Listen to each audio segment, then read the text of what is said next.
Hey, it's your brother Van Silk coming to you from Rock Bottom Sports, rocking the Star Wars t-shirt, taking my walk, woman of the WNBA. So I made a post on my Rumble channel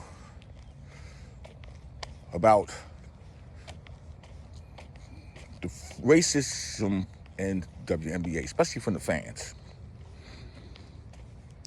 And I compiled a couple of videos of other people talking about the racism in the WNBA, which really has to stop. And it starts with the fans. Now, I had several confrontations of posting on some of the YouTubers, content creators on YouTube. And all these same people, everything is Caitlin Clark. You can do whatever you want on your page. A lot of them don't even give the players on the team any clout, or they'll find reasons for them and act like Caitlin Clark is the whole WNBA. Now, I have nothing against Caitlin Clark. I know she has the spoiled brat mentality because she do sneaky shit. Let's keep it 100. But the WNBA has been around since 1997. And I remember in 1997 when I had a couple players in the league and the young ladies were fighting for a lot of stuff back then when they had no union contract. But y'all can go over and check that out. I'll add the link to this post. But meanwhile, I want to get back to the other night when the Chicago Sky won. And I'm going to give props out to Aari McDonald. Okay? And I thought she won that game. Everybody's trying to find faults with Kelsey Mitchell on the parlay. She's supposed to at least get over 15 points, and she had 8. And they talking about, oh, she need to be investigated. You know, Mitchell need to be this, and Mitchell need to be that. And at the end, here goes somebody that always got to have a loud something. At the end, I'm still looking at these content creators on YouTube, except Quita. There's Quita, and there's one other guy that I really like. But you got some guys that are just haters. They let people come on their social media platform and call the players bitches and hoes and daggers, and they don't correct them, they don't stop them. But Aari McDonald, tonight was your night. The Fever and everybody else in WNBA is a team. It's teamwork. It's not an individual thing. If you notice, nobody talks about the Commissioner Cup, which is supposed to be a big thing. Now, the Fever won this year, but the reason why those content creators that are just diehard Caitlin Clark fans, they don't talk about it because she didn't play in the Fever Cup. I mean, she didn't play in the Commissioner Cup. And they go, well, you know, she played the games for them to get there. There was 2 or 3 games that she didn't play in. When they beat the Storm, the Liberty, and they beat the Lynx. Then they said, well, the Lynx had a bad night. Why can't you give credit to Howard, who's been on a couple championship teams, Boston? Give her credit. Give these ladies their credit. Boston gets beat up more than anybody else that play that position. Give her the credit. But they don't want to. They don't want to give Kelsey Mitchell the credit. Oh, this is her team now. No, they all are teammates. One player can't win a game by itself. There's been many times when other players on the team lead the team, it's gone. Oh, well, they set a certain block for Kelsey, then they set for Caitlin, because Caitlin is not a person that drives to the hoop. If you look at Kelsey Mitchell and McDonald, they go to the hole. Caitlin don't go to the hole like them. She cannot create her own shot. Only way she creates her own shot is off the 3 or on a push-off. You're not a Paige Becker that you can do a mid-range game. McDonald, Kelsey, the Skylar Dixon, the Chelsea Gray, these girls go to the hole. Either gonna make it, miss it, or get fouled. But just to get back, Aari McDonald, this is your time. Your time to shine. And I'm rooting for your young ladies to continue to win without Clark. And if she happens to come back, I hope the coach let her come off the bench to fit in within the chemistry of the team, because they play way much better defense when she's not on the floor.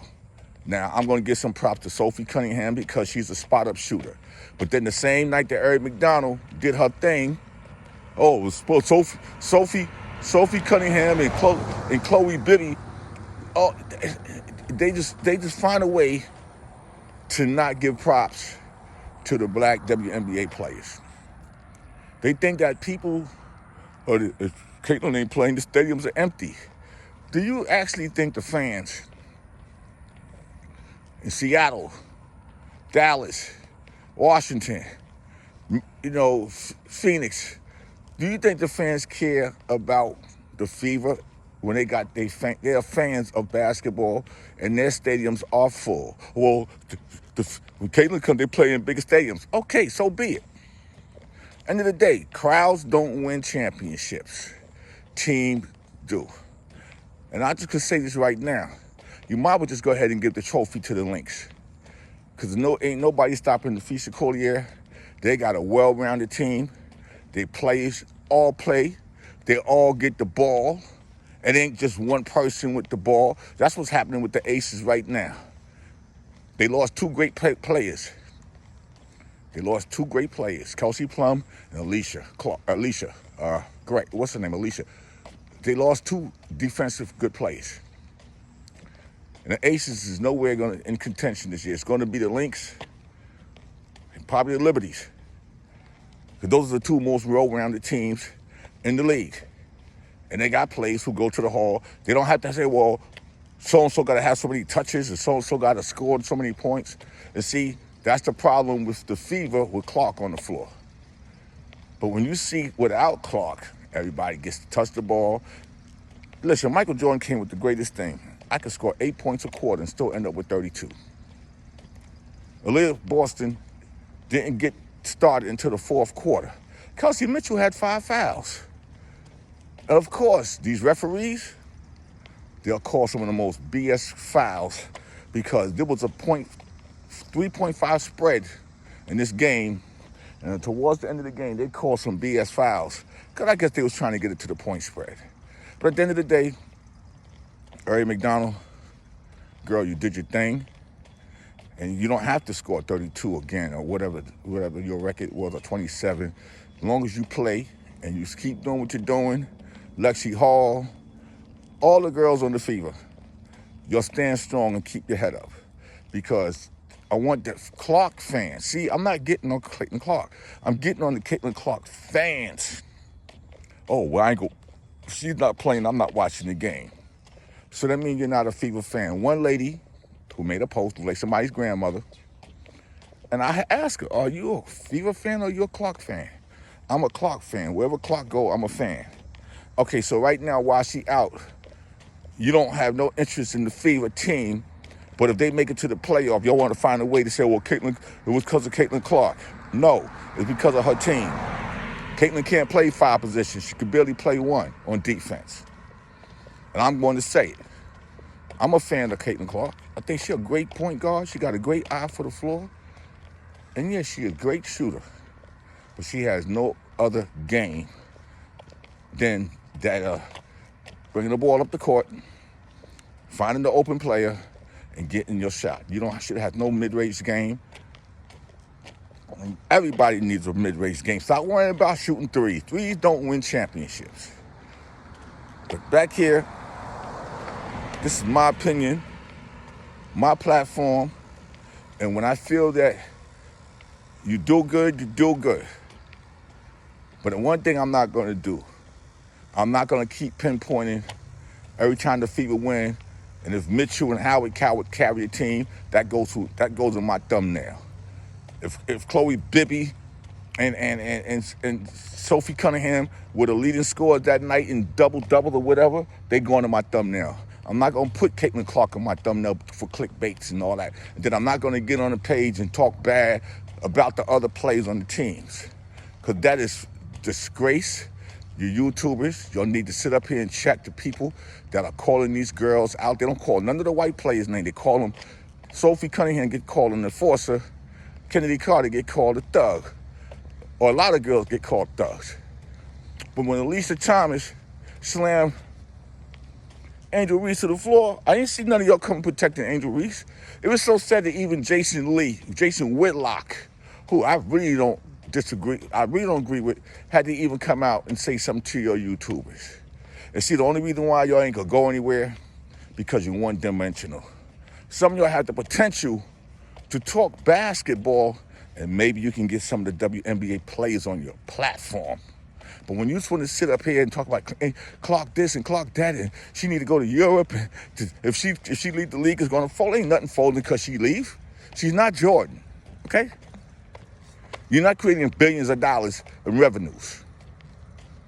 You got a one-dimensional fan base. It's yours. When you had a Jordan fans, they love the Chicago Bulls, okay?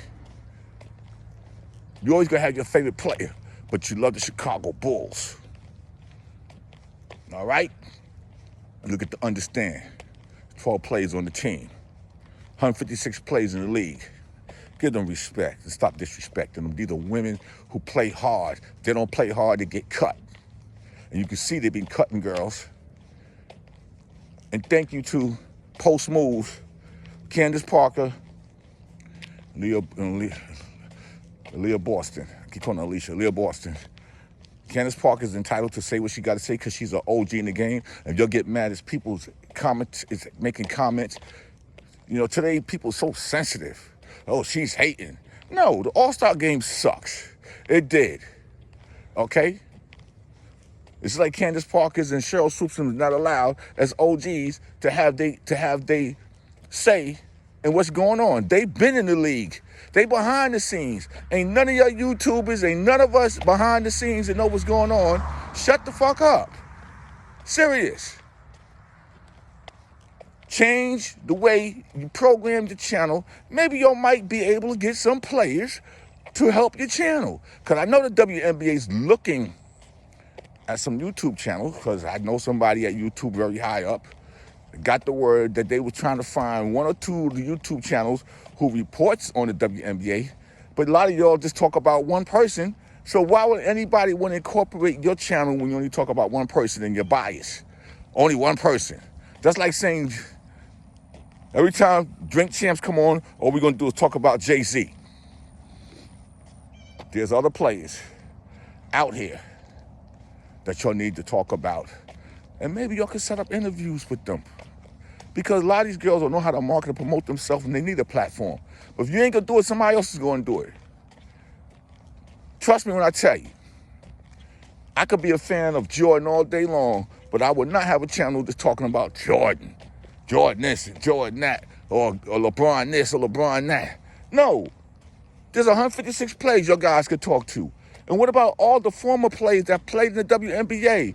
Tina Thompson and Cynthia Cooper and Terry Suber and Dawn Stilly. If y'all had your game right, you might be able to get some interviews with some of these people to enhance your channel. And maybe you can get lucky and end on a bar stool or something. This is your brother Van taking that walk. I'm done. Y'all have fun. And let's see what happened today in the WNBA. Peace.